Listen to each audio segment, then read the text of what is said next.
Hola a todos, gracias de antemano por la atención. Voy a meterme en un asunto muy sensible.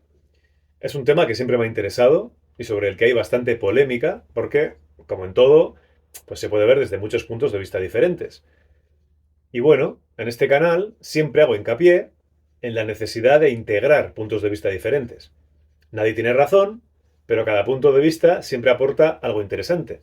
Entonces, voy a compartir mi opinión desautorizada porque no tengo los diplomas ni los títulos universitarios que me habiliten de cara a la sociedad, de cara a los parámetros establecidos para tratar un tema tan delicado. Porque si no hay una autoridad formal externa que te reconozca ciertos conocimientos, pues socialmente no se te toma en serio. En mi opinión, la exigencia de un título universitario para hablar sobre un tema no garantiza la honestidad o la calidad de la información que se transmite y además incluso podría limitar el acceso al conocimiento, porque podría entenderse que con todo lo que te han enseñado en la universidad ya estarías bien servido, porque además el conocimiento académico es el válido, el indiscutible. Tener conocimientos siempre está bien, pero lo que se enseña en el sistema establecido está pensado precisamente para servir al sistema, para ser útil a ese engranaje. Y mediante los reconocimientos académicos y los diplomas van reforzando el ego de la persona, su identidad, al tiempo que se interioriza el poder de la autoridad en la psique. La sociedad establecida no tiene un interés especial en que la persona sea inteligente, sino en que sea productiva para que el sistema siga funcionando, lo cual no tiene nada de malo, está bien, es una manera de funcionar, de organizarnos, pero es una manera en la que se enseñan las materias por separado. Y esto crea especialistas, pero se fomenta una visión fragmentada del conocimiento y dificulta la comprensión global del mundo. Pero bueno, lo que quiero decir es que no soy un respetado especialista en este tema, pero igualmente voy a compartir lo que pienso. Según la ciencia oficial, existen diferentes formas de enfocar los trastornos mentales.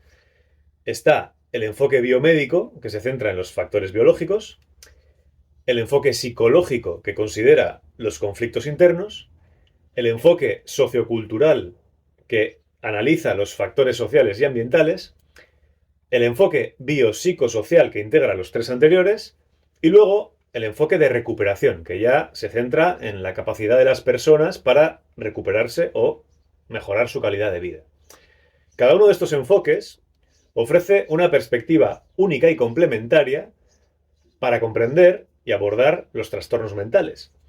Y un poco la base de todo esto es la neurociencia. Los avances en neurociencia son los que están permitiendo conocer cada vez mejor la base biológica de los trastornos mentales. La neurología nos explica qué hay debajo de los trastornos mentales, qué pasa en el cerebro. Nos dice qué problemas hay con los neurotransmisores, qué cambios se dan en la estructura y en el funcionamiento del cerebro, y nos habla sobre la influencia de la genética. La neurología también se ocupa de identificar biomarcadores que pueden ayudar en el diagnóstico y en el pronóstico de los trastornos mentales y también de desarrollar tratamientos más específicos y más efectivos.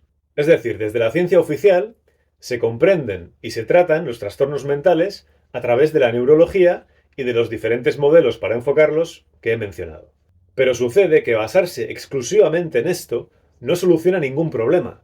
En la línea de lo que decía al principio, al especializarnos en algo, corremos el riesgo de dejar fuera otras visiones, y lo ideal sería contemplar este asunto de una manera más holística. Pero la neurología reduce la complejidad de la mente y de la consciencia a procesos puramente biológicos y neuronales, dejando de lado aspectos emocionales o, digamos, espirituales. Estas cosas que van más allá de lo tangible, como de costumbre, se ignoran, porque simplemente para la ciencia oficial no existen. Esto no quiere decir que no haya muchos científicos que sí consideran también esta parte no material. Los hay. Muchas veces se nos hace pensar o tenemos esa idea de que los científicos son ateos y que no tienen fe en algo trascendente. La realidad es muy otra, porque de hecho muchos de los científicos más reconocidos de la historia fueron creyentes en algo más allá de lo material. El mismo Isaac Newton, el padre de la física, era creyente. No solo era creyente, sino que su fe influyó en su visión del mundo y en su trabajo científico. De hecho, escribió más sobre teología que sobre física. Otro ejemplo es Mendel, el padre de la genética. Fue un monje agustino. El mismo Albert Einstein, aunque no era religioso, en el sentido convencional, creía en una inteligencia superior que se revela a través de la armonía del cosmos. Pascal, famoso matemático, físico y filósofo, era un creyente devoto. Max Planck, el fundador de la física cuántica, era cristiano practicante. Michael Faraday, físico y químico muy conocido por sus descubrimientos en electromagnetismo, el de la famosa jaula, también era un hombre de fe. O también el que formuló la teoría del Big Bang, Georges Lemaitre, era astrónomo y era católico. O sea, digo estos nombres porque no hablamos de científicos de segunda fila. El director del proyecto Genoma Humano, Francis Collins, es cristiano evangélico, todavía está vivo. Kepler también, astrónomo y matemático, conocido por sus leyes del movimiento de la Tierra, él veía su trabajo como una forma de glorificar a Dios. O por ejemplo Descartes también, que era filósofo, pero también era matemático y científico, y era un católico devoto también. Bueno, y hay muchísimos más. Lo que pasa que al final esa parte de la fe se queda para el ámbito personal, y la ciencia oficial, como organismo de autoridad, ¿no?, como institución oficial, siempre va a remolque porque necesita establecerse consensuadamente, aparte de ser financiada por ciertos intereses. Y de momento siempre lo mira todo desde lo puramente material, que está muy bien, pero como nos hemos cansado de repetir en este canal, solo es la parte más pequeña de nuestra mente. La ciencia sí reconoce que nuestra inteligencia está condicionada totalmente por nuestras emociones, porque hay muchos estudios experimentales al respecto, pero considera las emociones como puras combinaciones neurológicas. ¿Pero cuál es el problema? Pues que, sin entrar ahora en la ética de la manera de funcionar que ha tenido la neurología tradicionalmente, usando técnicas muy invasivas y experimentales en animales, por supuesto, pero también en humanos, haciendo modificaciones genéticas como si pudieran mejorar la naturaleza, ¿no? Aparte de haber tenido siempre un sesgo cultural bastante serio, bastante occidental y bastante masculino, ignorando o minimizando la diversidad cultural y de género incluso en el estudio del cerebro. Pero sin meternos en todo eso, en toda la parte ética, que supongo que es algo más del pasado también, pero al final, la neurología, en la práctica, en lugar de abordar las causas de los trastornos mentales de una manera más humanista, mucho más amplia, lo que al final hace es medicar a las personas, drogarlas, las empastilla a tope para que no den problemas con ansiolíticos, con antidepresivos, estabilizadores del ánimo, y todas estas drogas actúan de manera superficial y no solucionan ningún problema porque no se llega a comprender las causas reales de los trastornos. Y es lógico, claro, si estamos omitiendo la parte más importante, por supuesto que la neurología sigue siendo una disciplina fundamental en la comprensión de la mente y del cerebro humano, pero es solo la parte mecánica más densa. Es el resultado de la información que hay dentro, que es mucho más decisiva.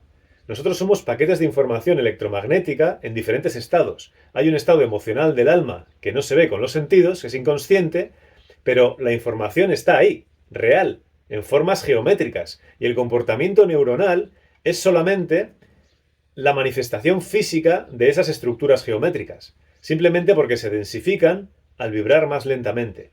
Pero es la misma información, de manera que si medicas a una persona con un problema psicológico, le estás separando artificialmente de la información interna, que seguirá ahí, desequilibrada. Por lo tanto, en cuanto se pase la anestesia del fármaco, ahí seguirá y volverá a manifestarse.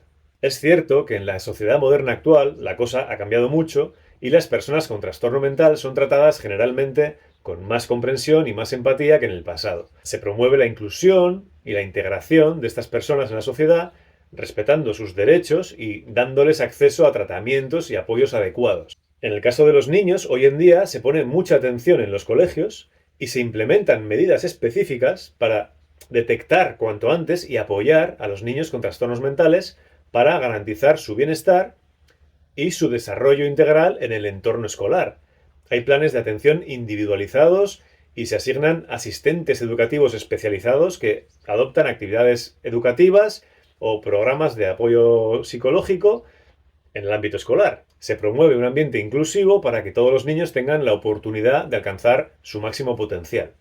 Según el CIE, Clasificación Internacional de Enfermedades, no hay un límite exacto en términos de cuántos síntomas o qué gravedad debe haber para considerar que una persona tiene un trastorno mental, pero en general se considera que una persona tiene un trastorno mental cuando sus síntomas, según los manuales de referencia, causan un malestar significativo o impacto negativo en su vida diaria. Es decir, aunque la persona pueda valerse por sí misma, se considera que tiene un trastorno y se la medica. Pero bueno, quizás sea porque cada vez hay más casos, pero cada vez a las personas con trastorno mental se les trata con más respeto, con más comprensión y más apoyo.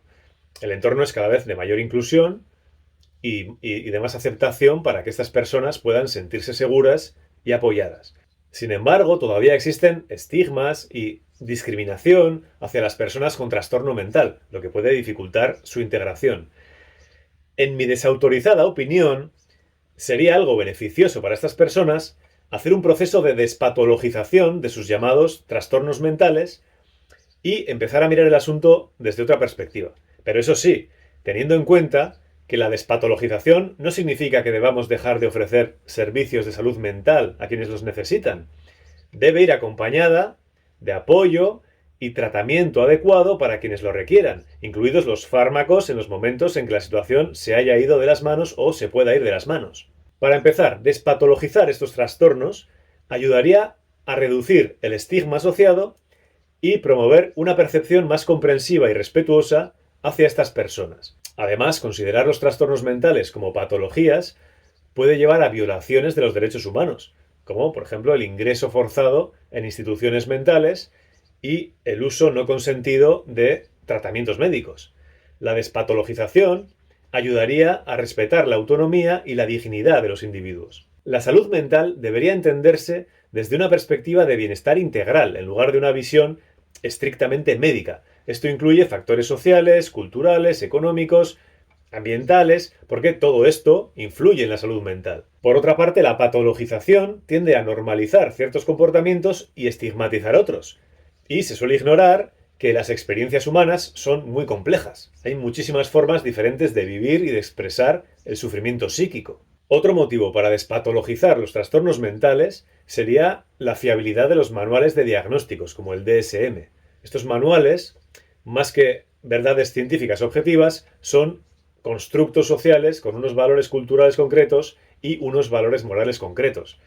Con la despatologización podríamos redefinir lo que se considera una enfermedad mental, proponiendo enfoques más holísticos y más contextuales. Como digo, eso no significa que haya que dejar de lado el punto de vista científico de la neurociencia, ni los tratamientos con medicamentos. Esta parte está muy bien y a veces no queda más remedio, pero es incompleto. Es decir, en lugar de ver los trastornos mentales como discapacidades, yo propondría abordar los problemas emocionales y de comportamiento desde una perspectiva más humanista y más empática, promoviendo la autoaceptación, la autorreflexión, el crecimiento personal y la expansión de la consciencia, en lugar de tanta medicación y de considerar una conducta como patológica. Algún día no muy lejano miraremos atrás con horror al ver cómo tratamos a estas personas, que en realidad solamente tienen una percepción distinta de la realidad. El intelecto, cuya función es separarnos de lo esencial, nos desconecta del todo. Cuando vamos eliminando funciones de nuestro intelecto, entramos más en contacto con esa totalidad, aunque se vuelve más difícil manejar la vida material. Todos somos diferentes en cuanto a habilidades físicas o habilidades intelectuales, pero en esencia somos iguales. De hecho, somos uno solo. La persona con trastornos mentales es parte de mí, al igual que la más neurotípica o la más inteligente o la más torpe. Las necesidades del alma son siempre las mismas, al margen del cuerpo físico, y las soluciones a los problemas del alma, con o sin trastornos, son las mismas. Nos vemos.